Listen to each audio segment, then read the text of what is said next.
Знаете ли, че повечето хора цял живот отглеждат люляци в двора си, но никога не виждат пълния им потенциал? Здравейте, приятели на красивите градини! Днес ще си говорим за едно от най-обичаните, най-ароматните и най-носталгичните растения. Сигурен съм, че всеки от вас е спирал на улицата, пленен от онзи невероятен, сладък аромат през май. Но какво ще кажете, ако ви обещая, че тази пролет вашият собствен люляк няма просто да цъфти, а буквално ще експлодира в цветове? Представете си 80, а защо не и 100 огромни тежки кичура на един единствен храст.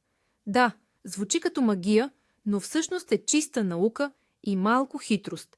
В това видео ще ви разкрия една тайна, едно специфично действие, което трябва да направите точно сега, на пролет. Искам да ви попитам още в началото, чупили ли сте някога клони от люляка си, защото са ви казвали, че така ще цъфти повече? Напишете ми долу в коментарите да или не.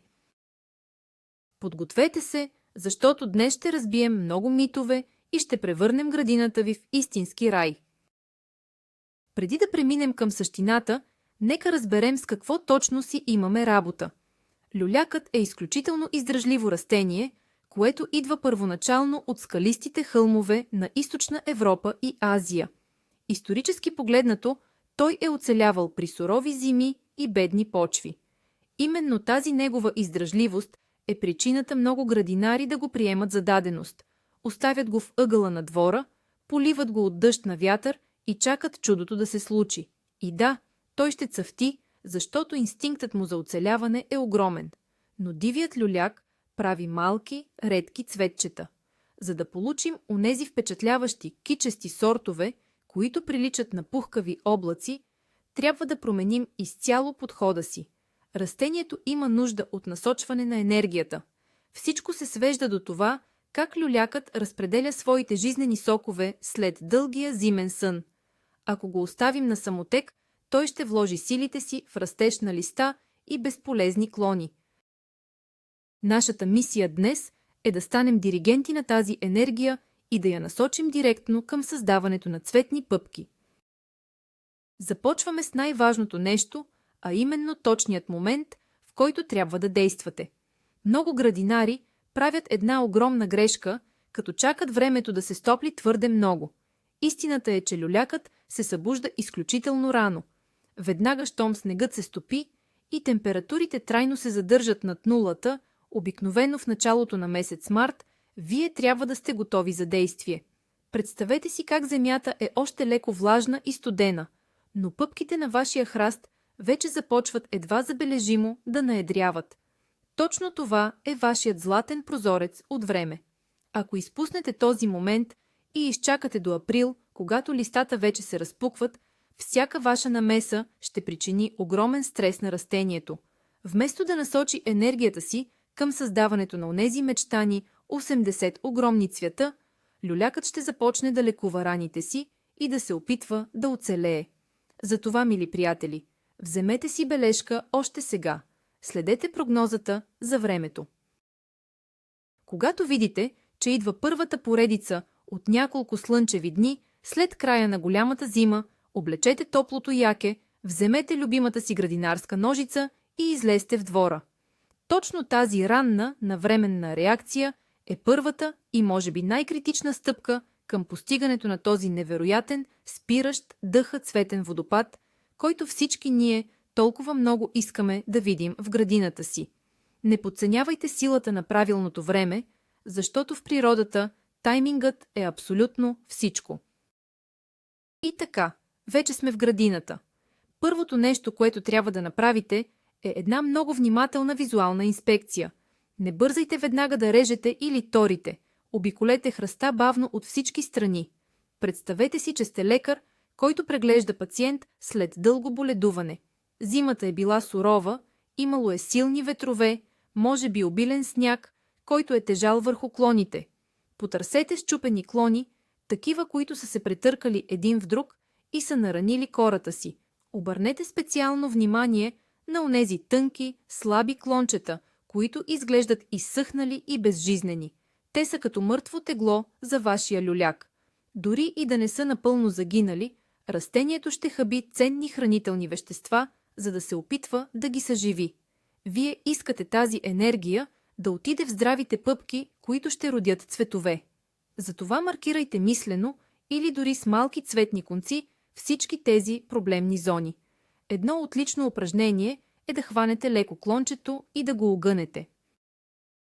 Ако се счупи сухо и с пукот, значи е мъртво. Ако е гъвкаво и под кората прозира зелен цвят, значи е живо. Тази първоначална диагноза ще ви спести много главоболия по-късно и ще ви даде ясна карта за действие през следващите стъпки от нашата пролетна процедура за съживяване. Сега идва ред на така наречената санитарна резидба. Това не е оформяне за красота, а въпрос на здраве за вашия храст. Вземете една наистина остра и дезинфекцирана ножица. Много е важно инструментът да е чист, за да не пренесете зарази от други растения в двора. Започнете да премахвате всички онези мъртви и болни клони, които открихте по време на инспекцията.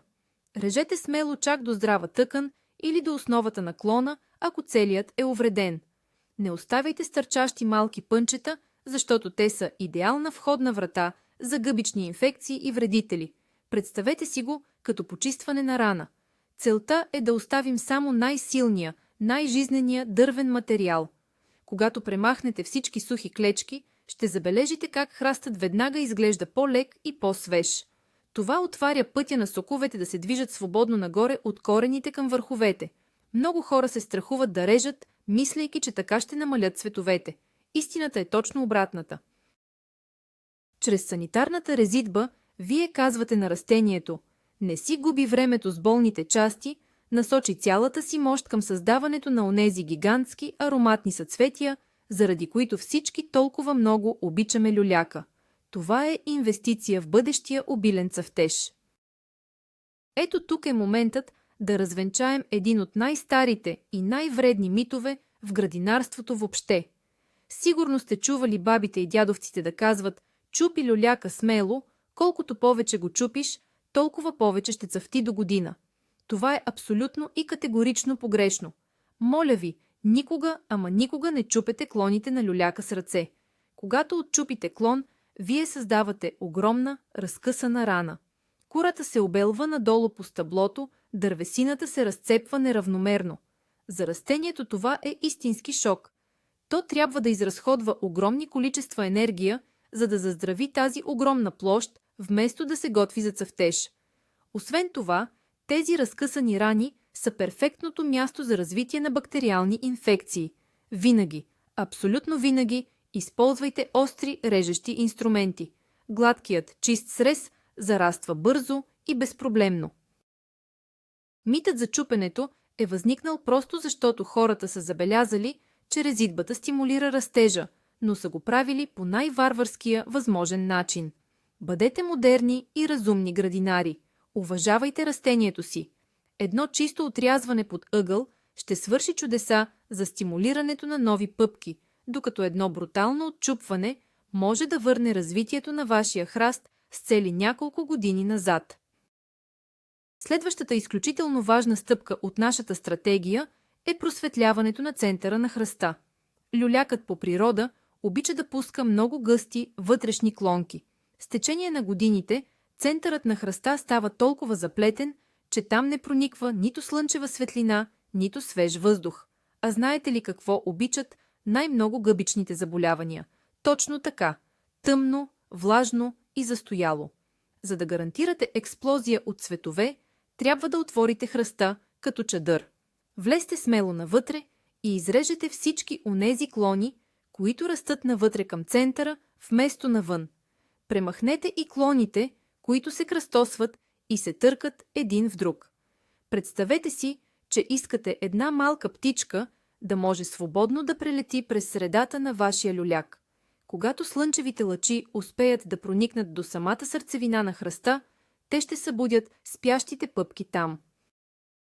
Освен това, отличната циркулация на въздуха ще изсушава сутрешната роса много по-бързо, което драстично намалява риска от мана и други болести.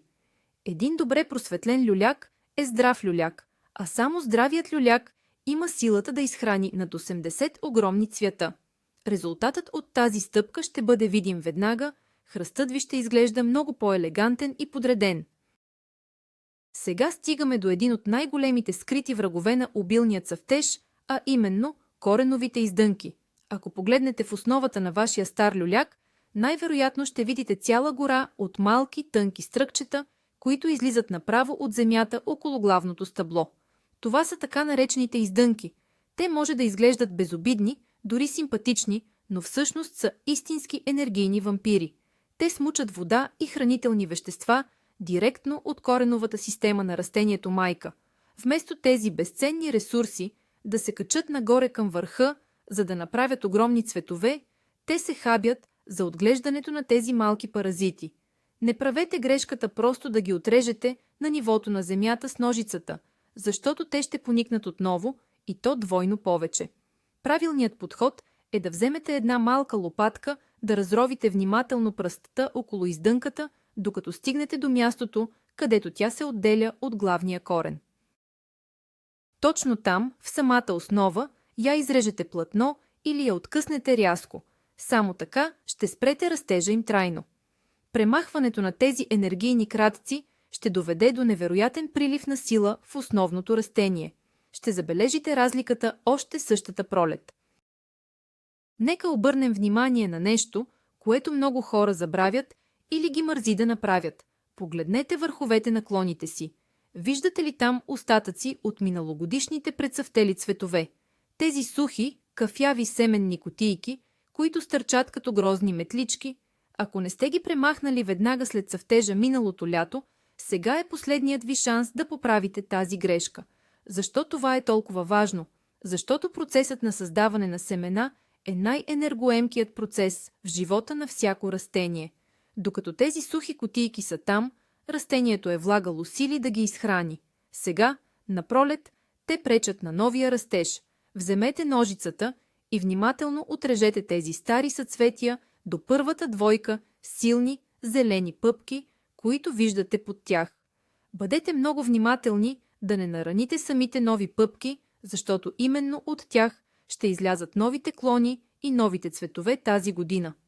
Представете си го като почистване на старото бюро, преди да започнете нов, важен проект. Давате чисто начало на растението.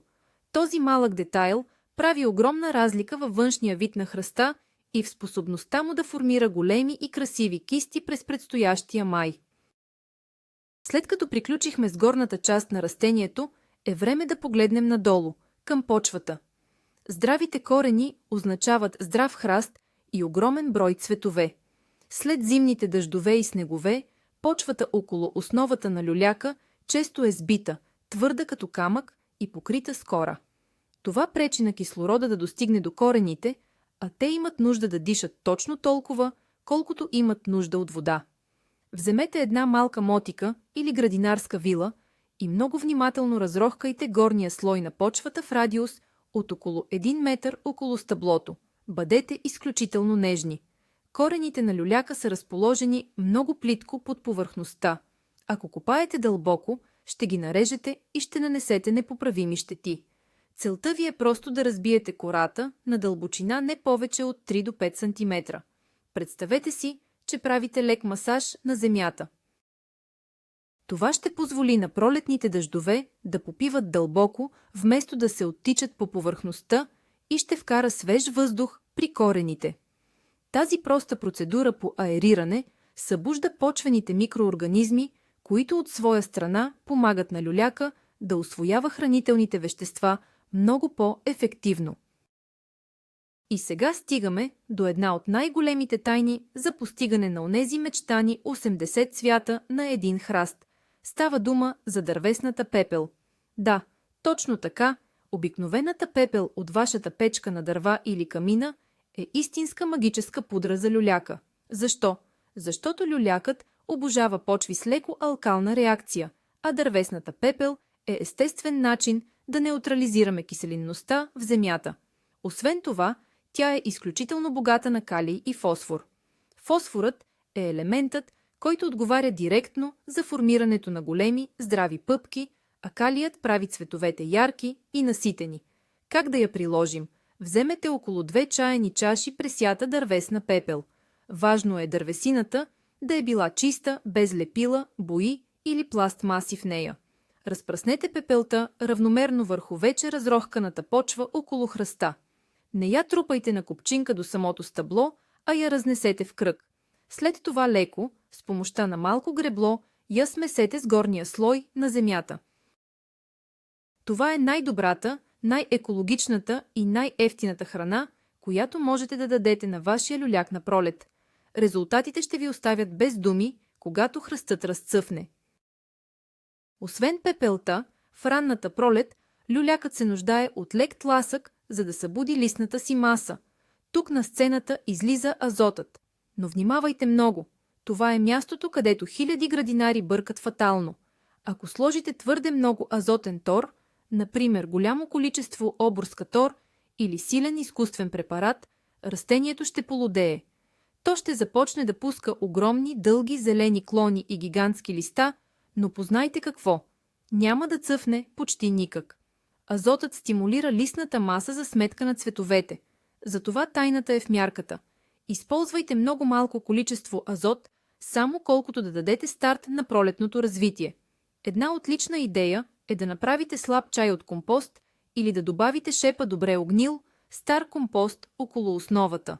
Този органичен материал ще освобождава хранителните си вещества бавно и равномерно, без да причинява шоков растеж на зеленината.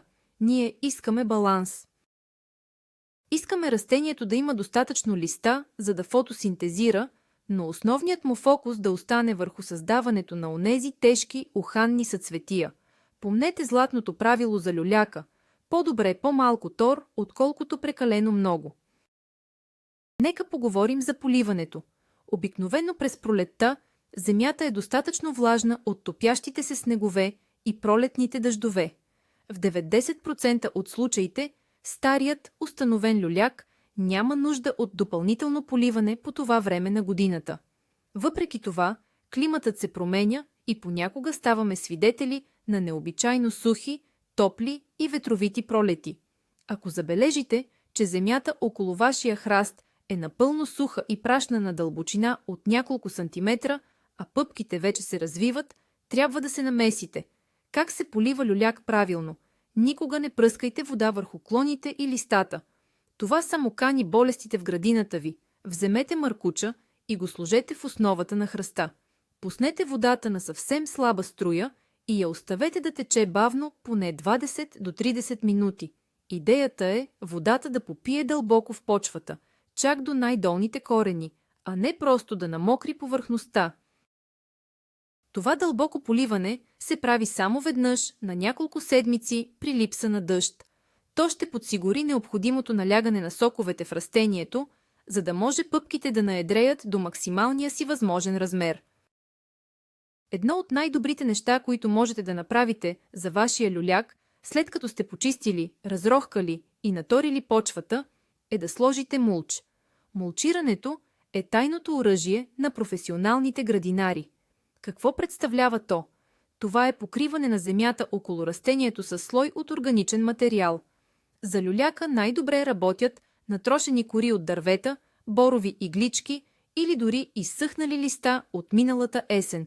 Направете слой дебел около 5 до 7 см в широк кръг около хръста. Много е важно обаче мулчът да не допира самото стъбло. Оставете една педя разстояние около кората на стъблото, за да предотвратите загниване. Какви са ползите? Огромни. Мулчът действа като термоизолация. Той пази корените от резките температурни промени, които са типични за пролетта. Освен това, задържа влагата в почвата като гъба, което означава, че ще поливате много по-рядко. И не на последно място, разлагайки се бавно, той добавя безценен хумус към земята и спира растежа на досадните плевели. Тази проста стъпка създава перфектната микросреда за корените, която се отплаща с феноменален цъфтеж малко по-късно през сезона.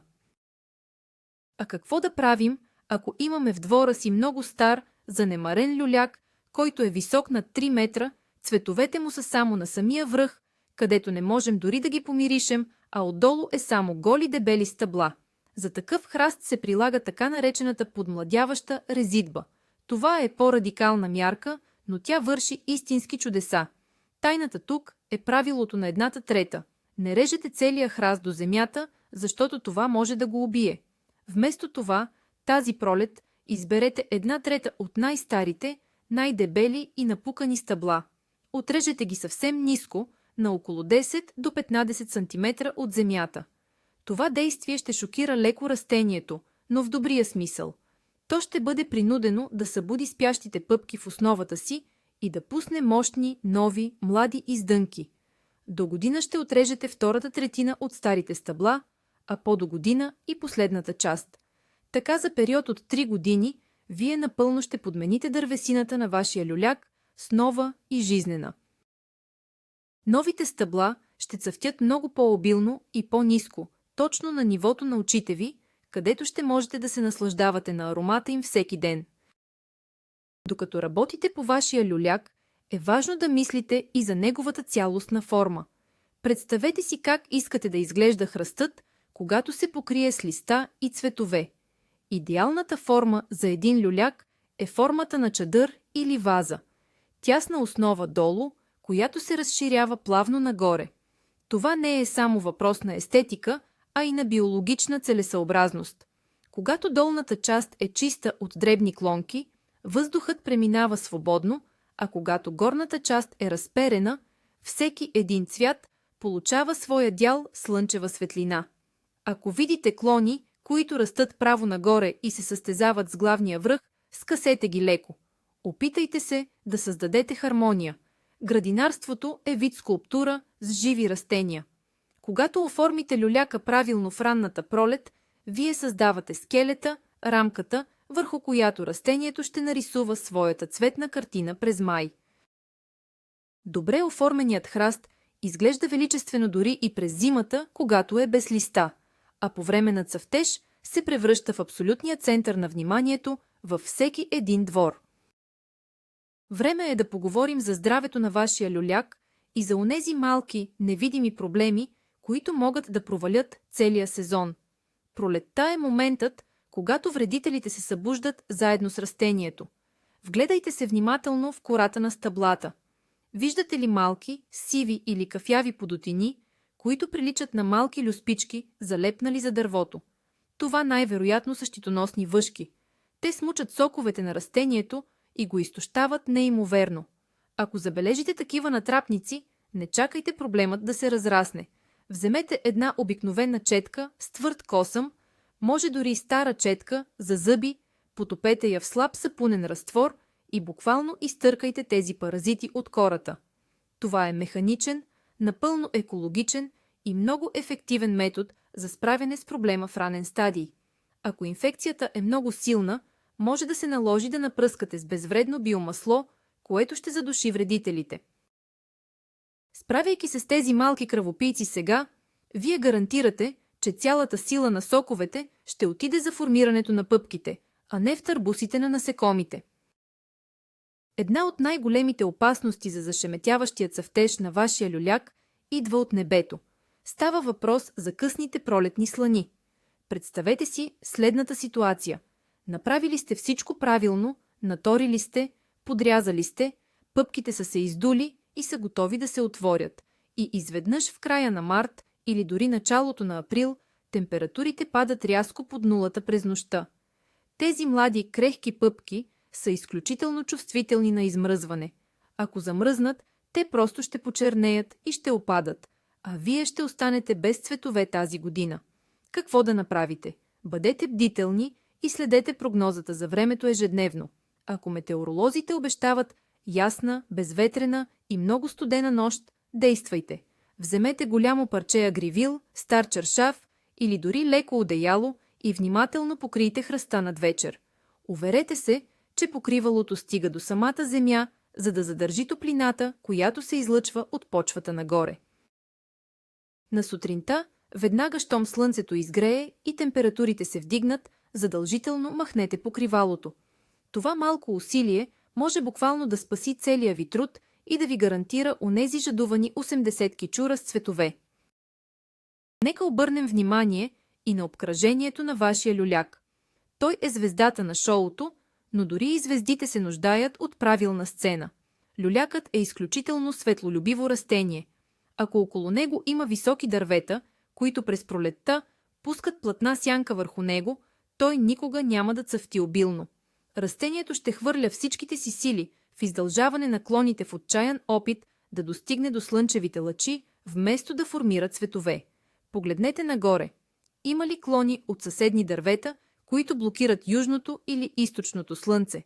Ако е възможно, кастрете ги леко. Люлякът се нуждае от абсолютен минимум от 6 часа пряка слънчева светлина на ден, за да заложи богати цветни пъпки. Освен това, внимавайте какви растения засаждате директно под него. Избягвайте агресивни почвопокривни растения с дълбоки корени, които ще се състезават за вода и храна с него. По-добре засадете плитки, ранни пролетни луковици като кукичета или минзухари, които ще прецъфтят преди люлякът да има нужда от максимални ресурси. Искам да споделя с вас една много интересна стара практика и да разберем дали тя има научна основа. Сигурно сте чували, че някои стари градинари забиват ръждиви пирони в земята около люляка или заравят старите некии.